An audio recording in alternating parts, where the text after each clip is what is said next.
See students, in this video you can see structural formula, functional group, parent name, parent suffix and prefix parent. So now in this first compound is a CH3CH2OH. There is a mistake into your book. Please make a correction. Instead of 2 there should be 3. So write here CH3CH2OH. Because CH2CH2OH such compounds do not exist, because there the valency of the carbon will not be satisfied. So here the carbon will be having 3 hydrogen atoms, one from this side, one from this side, one from this side, and that is why we will say that it is CH3 and not CH2. So please make a correction over here.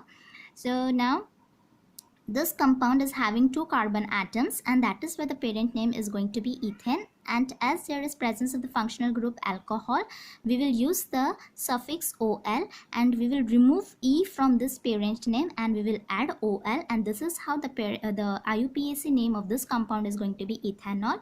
While commonly we can call it as ethyl alcohol, because this is ethyl group, this is an alkyl group, because from this from alkane we have removed the hydrogen atom. Instead of hydrogen atom we have placed this OH group over here. So this only if we talk about this group, then it will be ethyl, and this is the alcoholic group, and that is why commonly we can say that it is ethyl alcohol, but IUPAC name will be ethanol. Now next compound is CH3CH2Cl. So now as there is a presence of a halogen atom, that is chlorine, we will have to use the prefix over here, and that prefix will be named as chloro, and as the parent name is ethane, we will simply write chloroethane, and commonly we can say that it is ethyl chloride. Then here it is bromine atom with 2 carbon atoms, CH2 and CH3. So again the parent name is going to be ethane, and then we will have to add the prefix bromo in front of ethane, and then it will be known as bromoethane. Commonly it can be known as ethyl bromide. So this is the exception only for the functional groups with the halogen atoms, that we will have to use the prefix, while rest of the functional groups we will be using suffixes. Okay, now the next hydrocarbon compound over here is CH3CH2CHO. So how many carbon atoms are over here? So there are 3 carbon atoms, and the parent name is going to be propane. Now this is aldehyde, so we will remove E from this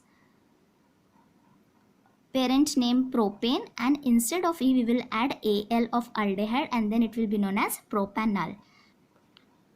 Now the next compound over here is CH3COOH. It is carboxylic acid group, and how many carbon atoms you can see over here? There are 2 carbon atoms, and that is why we will say that it is ethane.